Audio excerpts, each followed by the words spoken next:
Hi, I'm Ansley Wright. This is Season 1, Episode 7 of The Pit, Holiday Edition, Part 1.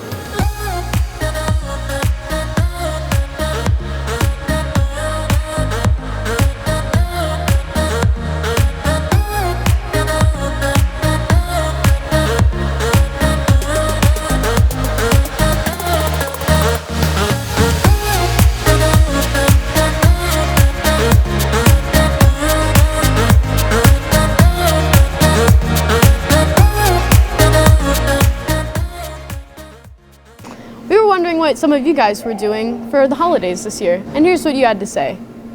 What's your holiday tradition?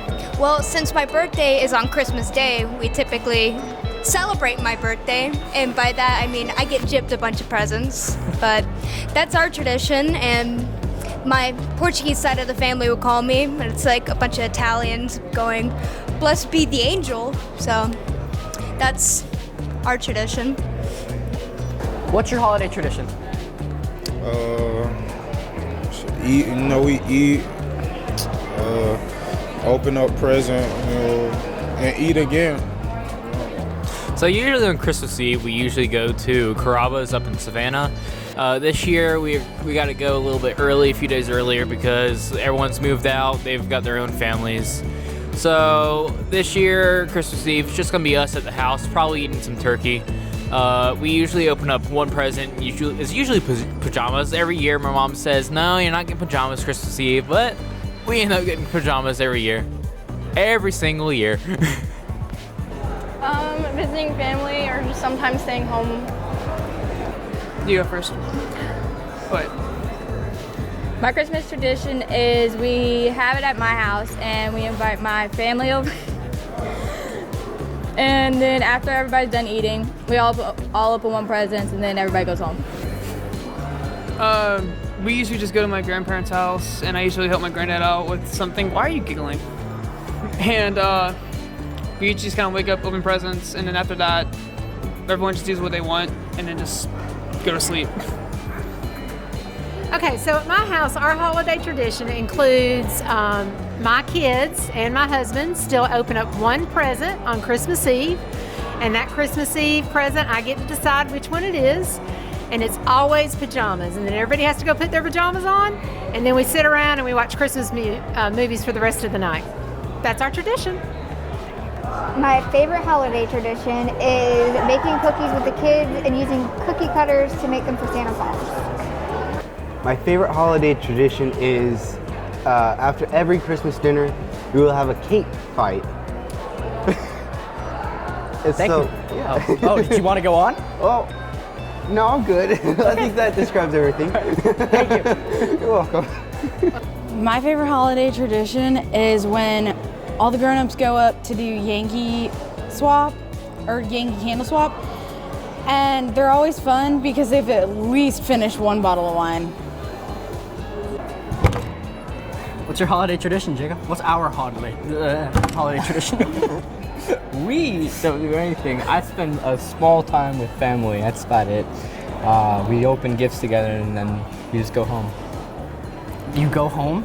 We go home. We go to our own homes. Mm-hmm. We all get together at one home. I stay home and open gifts and spend time with my family. We usually watch movies Christmas Eve. No, we don't do that. Well, sorry, my family's more fun. You know what? Just because you're more family or fun family doesn't mean rub it in my face. Thanks, you guys. And now to Ryan with sports. Appreciate it, Ansley. This is your Rebel Sports News with Ryan. I want to congratulate our boys basketball team for beating South Effingham on Friday and beating Brunswick on Tuesday, which marked Coach Darling's 100th win here at ECHS. Congratulations, Coach. Our wrestling team had a busy week.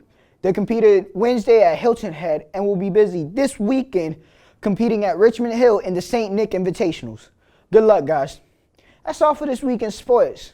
I'll let you know how everything went when we come back from Christmas break. Let's see what Michaela has with Teacher Talk. Hey guys, I'm Michaela Farrant, and this is Teacher Talk.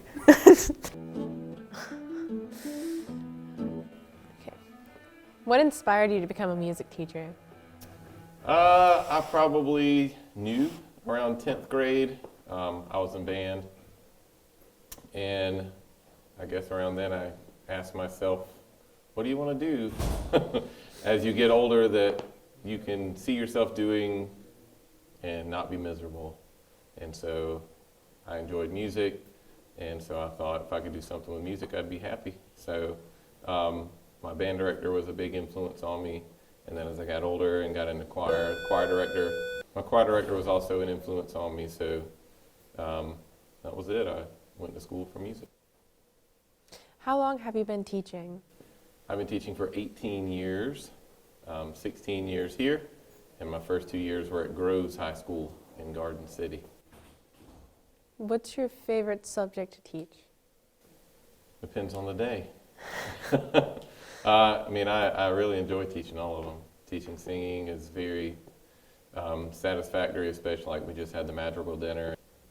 So seeing the Madrigal Dinner come together can be very satisfying. The Madrigal Dinner or the Veterans Day concert, as you see things take shape from the first day we pass out music to the day we perform, and all the work that goes into it and the final results.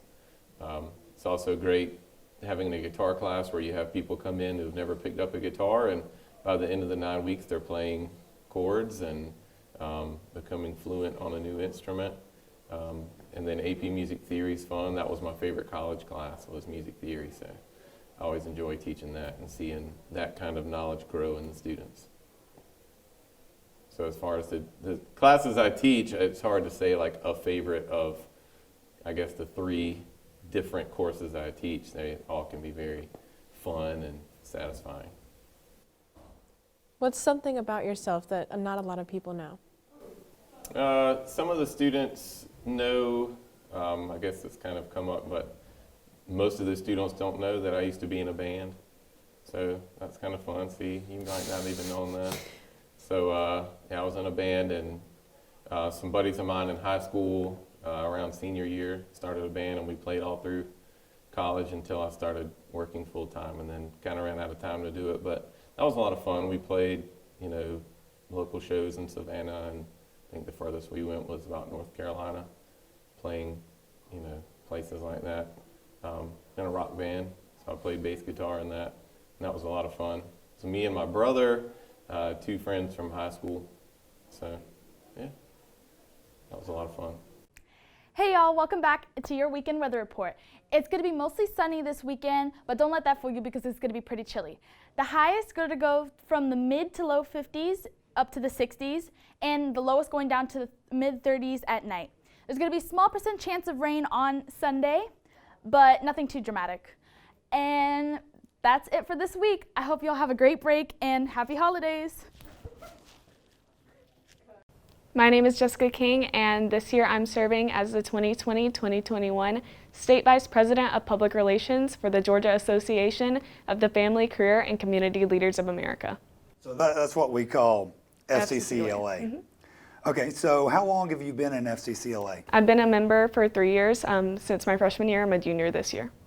How did you decide that this is the club that you want to be a part of? So I'm actually a part of 2 CTSOs, which are Career and Technical Student Organizations. I'm a part of FCCLA and FBLA. I joined both of them because they are a required unit in the early childhood education pathway. So we talked about it. We did a lot of different activities with FCCLA, and then at the end we got to sign up as a member if we wanted to. So this position you have with the state, tell us how you got involved in being an officer at that level. So in my 9th grade year, I competed in our competitive events program, which is called STAR Events, which stands for Students Taking Action with Recognition. So I competed in an event called Teach and Train. I got to teach the pre-K class here at Effingham County High School, and also a first grade special education classroom in Springfield Elementary School. And I just got to develop lesson plans and then present that to a panel of judges at the region level. I advanced from region with a gold medal and went to state. I advanced from state with a gold medal, and I made it to the National Leadership Conference in Anaheim, California. So just seeing all the different people there networking and being in an environment where like everybody wants to be there and that's what they're passionate about, and also seeing the national officers on the stage doing everything that they're doing because they're so amazing. Their confidence in the club is what inspired me to run for state office. Any ambition of you yourself trying to become a national officer? So I'm actually the only person on the Georgia FCCLA State Executive Council right now that is qualified to run for nationals, but it's also something that I want to do just as from my experience this year as a state officer. We have a national officer from Georgia this year, and she's been really good at helping me sort out what the pros and cons of running for nationals and different things like that that can get me in the mindset for running. The applications actually come out on Friday, so I'm very excited to be able to access those, get out the signatures, and start my application. How do you think this is preparing you for your future? So I want to major in family and consumer sciences. Don't know where yet, but somewhere at some college, maybe in Georgia. We have a lot of scholarships for that actually, which is amazing. But FCCLA instills a lot of confidence in me, being passionate about it and being able to tell others that this is something I do and all the amazing things we do as an organization. I'm networking a lot with people all across the state, members, advisors, chapter officers, a lot of program coordinators for different events. We have a culinary arts program, so we get to coordinate with her about all the culinary arts events that we have and how they're impacting students. So I just get to see all that from the state level. Did you always have confidence in yourself to do this kind of thing, or is it something that was developed by being in the club? In ninth grade when I joined, I was very shy. I only really joined because I was in the early childhood education pathway. My sister was in FCCLA when she was in high school, so it's something I've kind of heard about but didn't know much about. Being in the club and being surrounded by members has really built my confidence. Whenever I started, I didn't want to compete, but my advisor, Miss Masters, she's really the one who was like, you're going to do it, you can do amazing in it. And I'm really glad I did, because the development, being able to stand up in front of judges and present my project to them in a 10-minute time frame is just what's kept me going. It's what started me in this journey and what's influenced me throughout it. Anything else you want to say before we conclude this interview? If anybody wants to join FCCLA, they can see Ms. Masters in room 302 at Effingham County High School. And you can also contact me at gafcclavp@gmail.com. And now, I'd like to wish you happy holidays from us to you. And we'll see you next week in the pit.